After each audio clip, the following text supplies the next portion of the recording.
While the combine has already started, the real exciting stuff happens tomorrow. So instead of doing this video tomorrow, I want to save that for an updated Dynasty rookie mock draft. And instead, we're going to be diving into rosters today, ladies and gentlemen. So let's go ahead. Let's pull this first one up. Coming out from Donnie04. My man, thank you so much for being a member of the flock. Says, been a fan for about a year. Love the content. Keep up the great work. Just got the Mother Flocker monthly package. Was hoping to get some advice on my Dynasty team. My team was stuck in the middle with no chance to compete, so we went into a rebuild and help coming up with a strategy for the team going into a 2024 rookie draft. We have the 102, and the kid who owns the 101 is most likely going to go Marvin Harrison Jr. because he's set on quarterbacks, and I'm most likely going to be going with Caleb to pair with Herbert. For my 2025 picks, I'm pretty much guaranteed both the 101 and 102 because mine as well as the other pick are clearly the worst two teams in the league and everyone else is competing for the playoffs. I also try to trade up to get another pick in the top 7 this year because of the teardrop, but nobody's wanting to trade down. So this is going to be a 10-team Superflex league. We'll dive into what we have a little bit more with the actual starting lineup in a second. And you're saying also wanted to get your thoughts on a potential trade with the team that wants to offload some picks into next year. I'd be trading my 201, a mid-2025 second for the 204 and the 207 for this draft. I don't necessarily think that we need to go out there and make any move where we are selling our own rookie picks going into this season. I mean, if you're essentially penciling yourself in to have the worst team in the league, yeah, I don't necessarily know if we're super excited to go out there and sell like the 201. Now, it's a completely fair price point if you're going to go out there and get the 204 and 207 if you like this draft class. But I will point out it's a 10-team format. So if you are selling like the 201, that is essentially the 11th pick, right? So I do want to be a little bit hesitant when we do so. And what I would probably want to do is I'd probably want to wait until we actually get to see what's on the draft board before we pull the trigger with that. But pulling this up, I do want to remind everybody that this is a 10-team format. So you're starting one quarterback, 2 running backs, 3 receivers, a tight end, a flex, and a super flex. You can only start 4 wide receivers in this 10-team league. You only have 90 players across the entire league being started. If you remove the quarterbacks, you only have 70 running back, wide receiver, tight end combos being started in this league. So depth does not matter at all. These wide receivers, like an example would be Hollywood Brown, that maybe can go out there and be a low-end wide receiver 2. Maybe they can be a wide receiver 3. We don't necessarily know. They could make a difference in a 12-team like Start 11 league, where that's primarily the format that I'm playing in. And yeah, I would love to load up on as many wide receivers that look like Josh Downs as possible. Specifically in this kind of format, they are not going to be making a difference in the slightest. Now, what will make a difference is quarterback, quarterback, quarterback. Now, because it's a 10-team league, everybody on average is going to have 3 to 4 starting quarterbacks. It is going to make it where it's not as big of a team need for people. If you were to go out there and try to sell someone like Baker Mayfield, you're sadly just not going to be getting anything for him. Everybody's going to have enough quarterback firepower to at least start. But what I would want to focus in on is building around the top end quarterbacks such as Justin Herbert. Because if you are looking at the quarterback position, if it's a start 9 league, they should be making up about 30% of our output from a week-to-week perspective if you are looking at their points per game. So starting off with Justin Herbert, you'll love to see it. I know you said with the 102 that we are pretty much penciled in to get Caleb Williams. I would be very hesitant to just assume that's the truth if it was a 12-team format. But going back to what we were talking about previously, in a 10-team Superflex league, I do think a lot of times you are going to have those quarterbacks fall down draft board just because nobody's really going to need them. So yeah, I mean, at pick 2, I 100% agree. Let's go ahead and let's pull the trigger on Caleb Williams. Starting with the cornerstone assets of Justin Herbert and Caleb, I think that's going to be put you in a great spot. Having Will Levis there as QB3, I mean, I think that Levis most likely is not going to turn into a franchise quarterback at the NFL level. I really hope he does. I'm really rooting for the guy who's super nice to us at the NFL draft. But having him as an upside quarterback 3 on a rebuilding team is something that I am excited about. Now, of course, a team that is rebuilding, that has no plans to contend this season, has no business messing around with running backs, right? I mean, pretty much any running back that we have that's not a rookie or a year two player is someone that I am immediately looking to sell. We have Isaiah Spiller, we have Clyde Edwards-Helaire, and that is it. So, I mean, I'm sure that we already sold all our running backs. And yeah, we are putting ourselves in the position where we are locked and loaded to have the 101 next year. And that's what I love about selling all our running backs on a rebuilding team, right? We know running backs typically are not going to hold their value a ton one year to the next, because where quarterback, where wide receiver, a lot of their fantasy production is driven based off of talent. Running back, a lot of times that fantasy production is driven off of opportunity. And talent's going to be more predictable in the long run. Someone like Justin Herbert, I can bet on his talent. I know that he's going to be around in 2025. I know he's going to be around in 2026. Whereas a running back like Rachaad White, you're betting on his opportunity, not necessarily his talent. I know that we're dumbing it down a little bit, but yes, that is basically why you don't want to be betting on these running backs holding their jobs from a year-to-year perspective. We get rid of them. We don't have to worry about it, and we get a super high draft pick at the same time. Going over to wide receiver, I actually like a few of these names. I like George Pickens for what he currently costs. I believe on flogfantasy.com, he's like a wide receiver 3 in the community rankings. I mean, Josh Downs is someone I drafted everywhere in underdog best ball drafts in the 18th round last year. Quentin Johnston, I liked coming out of school. He checked a lot of boxes, broke out as a true freshman, dominated as a true sophomore, declared as a true junior, went round 1 of the NFL draft to a team with a great quarterback. I mean, he checked pretty much every single box that we look for, but with how bad he was as a rookie, I'm throwing in the towel with Quentin Johnston having any realistic, crazy ceiling. So if we're looking at this wide receiver room, I am fine with guys like Pickens, Downs. I like them in a 12-team format where you start 10 or more players. However, in a 10-team league where you can only start up to 9 guys, these are wide receivers that I think have relatively high floors, but specifically in this kind of format, I'm not excited about them at all, and I would be looking to sell them.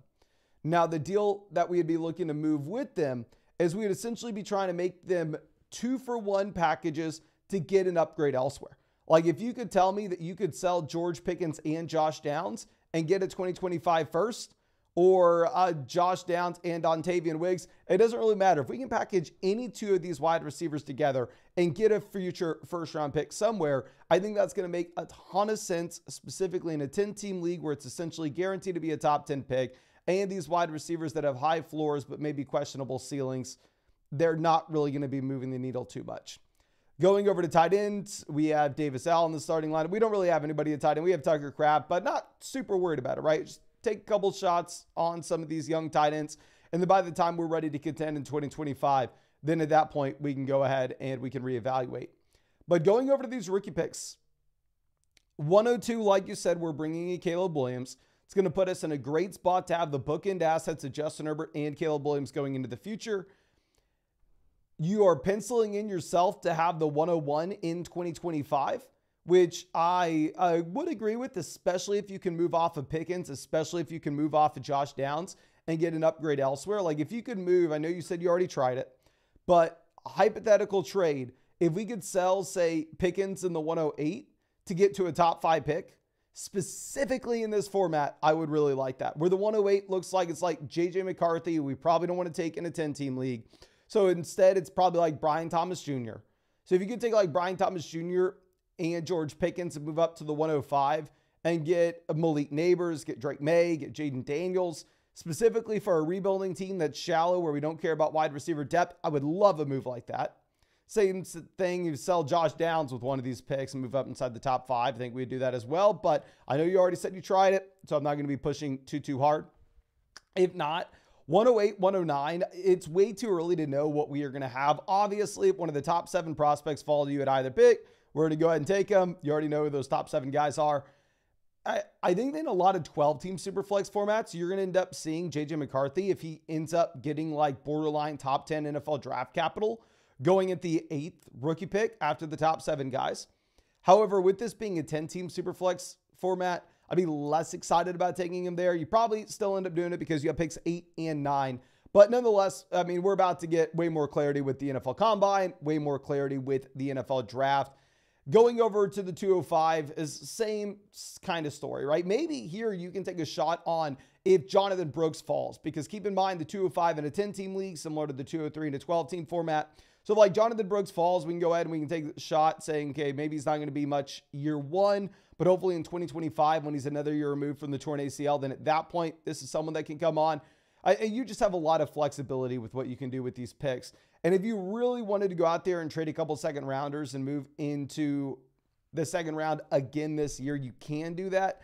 I just would rather see what happens with the NFL Draft, because some years we have great landing spots. These running backs, wide receivers go as high, if not higher than we are expecting to in the NFL Draft as well. Whereas in other seasons, you're looking around and just hating landing spots, hating draft capital. So before we pulled the trigger to essentially sell 2 early seconds next season for 2 mid-seconds this year, I would be just pumping the brakes a little bit and seeing if we can get more information on this class. I think this should be a team that's ready to contend next season. If we truly have the 101 and the 102 next year, and we have the bookend assets of Justin Herbert as well as Caleb Williams, even if you don't necessarily want to go through and just take the 4 rookies with the 4 future firsts that we have, even if you want to just instead go ahead and trade those picks next offseason. Do not trade them anytime soon. Holding on to 2025 picks for rebuilding teams, the absolute perfect thing we can do. But you'll have the flexibility, you'll have the optionality next offseason to be able to go through and move those picks essentially for whatever you want veteran-wise. So yeah, I think you're already in a great spot. There aren't too many trades that I can say that we're making here outside of trying to move some of these deeper wide receivers specifically for those options at the very top in 2-for-1 deals where we are upgrading elsewhere, where depth doesn't matter in a 10-team league where we start 9 players. But I hope we were able to help you out here, my friend. Again, thank you so much for being a member of the flock. And I'm sure you've heard me say it before. I'll say it again.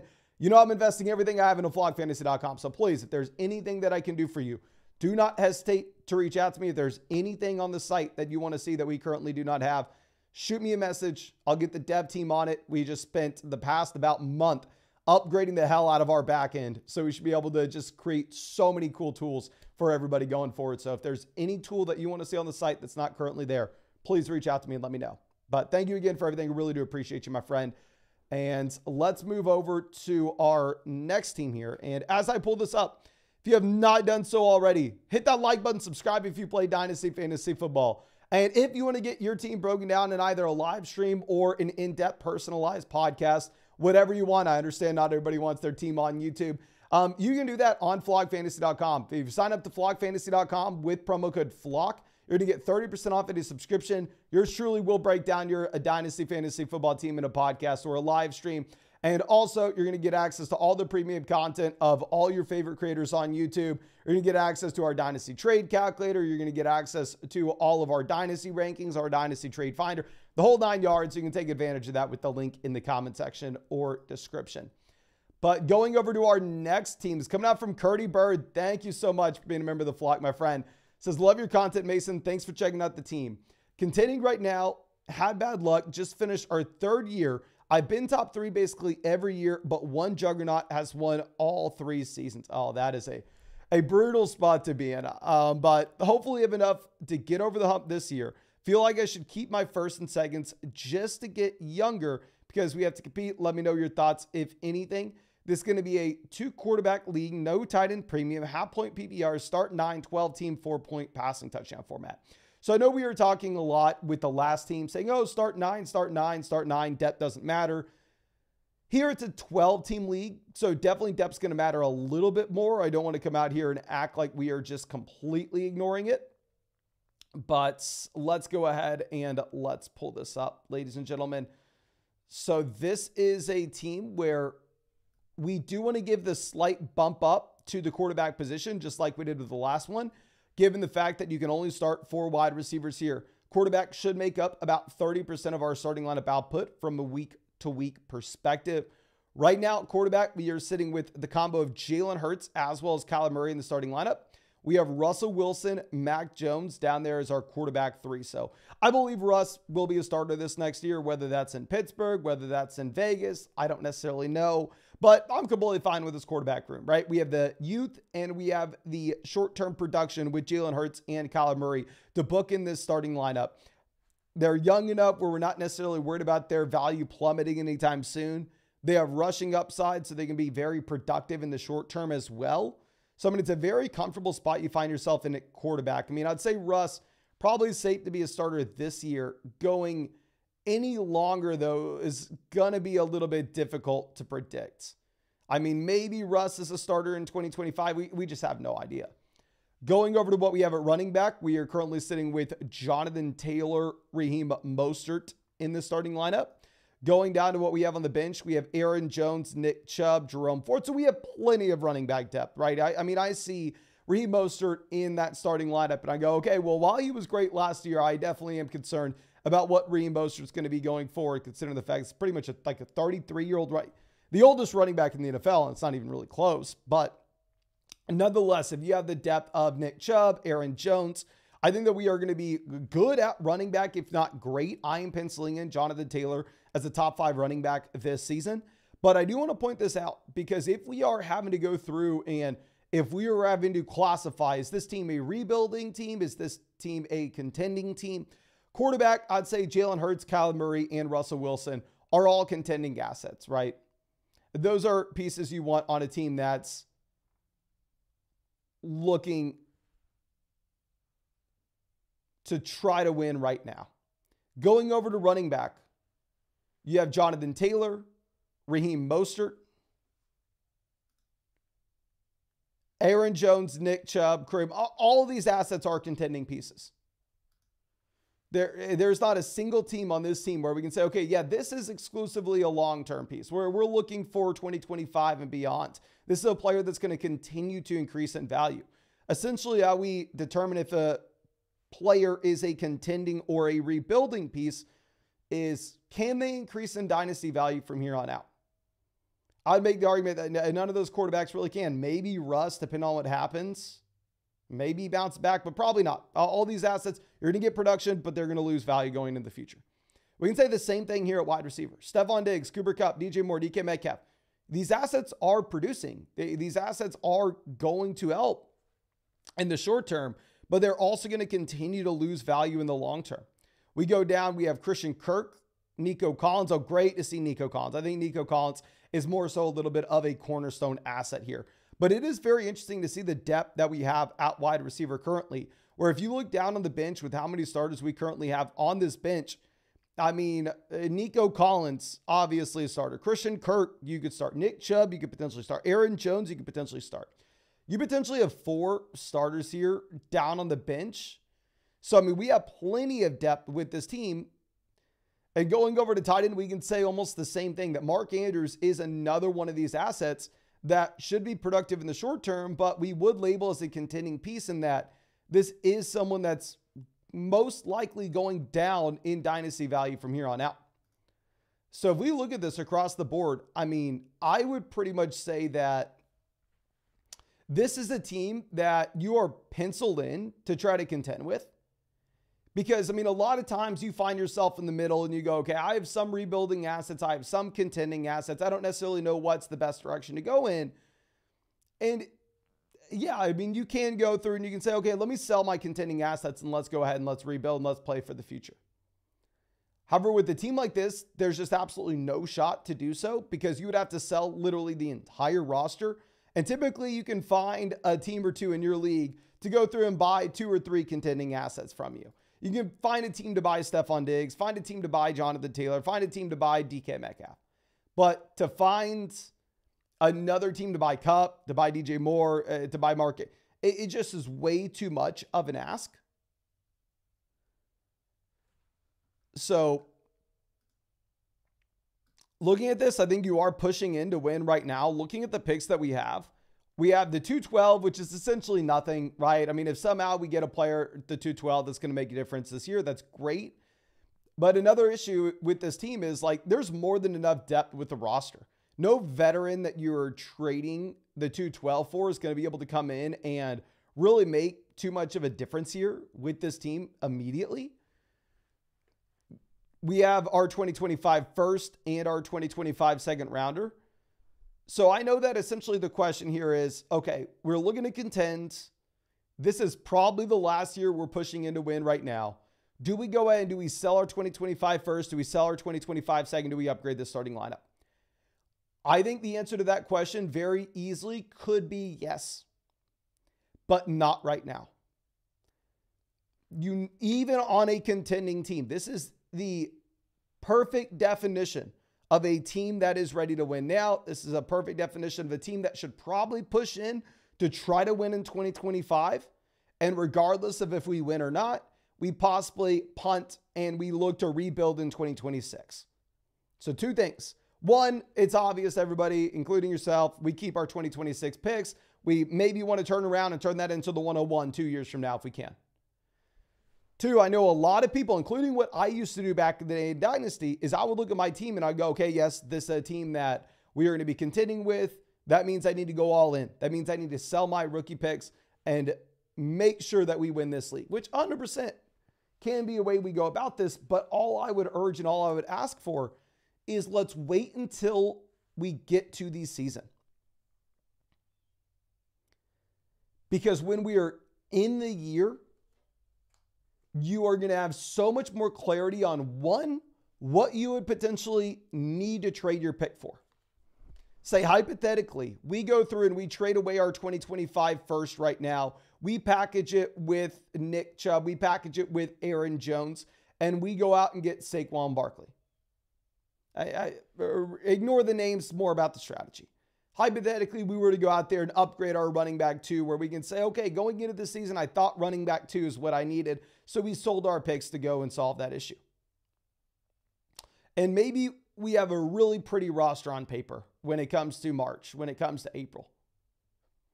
But what happens when we find out, oh crap, the season gets here, we're in week 5. I guess I didn't really need a running back because Jonathan Taylor and Nick Chubb are absolutely killing it for us, but Jalen Hurts got injured. And now all of a sudden I'm starting Kyler Murray, Russell Wilson, and have no quarterback 3. Now I desperately need a quarterback. I never needed a running back, but I thought I was going to. And I have no future picks to trade. I've already sold them in the offseason. So one, when you wait until during the year to sell your future picks on a contending team, you can check the box. I know that I can plug a hole that arises when it gets there. I'm not guessing at what I'm going to need. I'm going to know what I need during the season. 2, you are able to trade for a player that we know is healthy and producing. And 3, a big fallacy that people have is they think they're not going to get the same price point on their future first in August, in October, in September, at the beginning of the year than they will now, which a lot of times that's not true. Maybe weeks 1, 2, 3, where everybody thinks they're a contending team, yes, those picks are going to be at a discount. But by the time you get to weeks 4, 5, 6, where there are 2 or 3 teams in your league that thought that they were going to be contending that all of a sudden have no shot to, they're going to be looking to sell veterans at a discount. They're going to be looking to pick up as many future picks as you possibly can. So I think that this is a team that should look to probably sell its 2025 picks to try to win right now. But I would rather wait until the season so we can, 1, confirm that this is a team that's ready to win, which it probably is looking at it. 2, confirm what we need by selling the picks. And 3, at the same time, make sure we are trading for a player that is healthy and productive when we need them to be. So I really like the team. I think it's a well-balanced one. I don't necessarily think that there are any moves that we need to be making right now. One other side note is with that 212 on honestly, on a contending team, a big thing I like to do is just sell the 212, see if we can pick up a second rounder in 2025, maybe even a second and a third, a second and a fourth, essentially just getting that additional draft capital. That way, during the year, we can at that point sell the rookie pick for a veteran when we need them as well. It just gives us a lot more flexibility. But I think that's all I have for you. Again, thank you so much, my friend, for being a member of the flock and supporting the channel. I really hope that we're able to help you out. I really hope you're able to get something from this. And as always, if there's anything I can do for you, please don't hesitate to reach out to me and let me know. But I think that should be it. I see Matt says, Mason, I can't get registered on Flock Fantasy. You can shoot me a message on Discord, my friend. If you're not already in our Discord chat, we have a site issues tab there.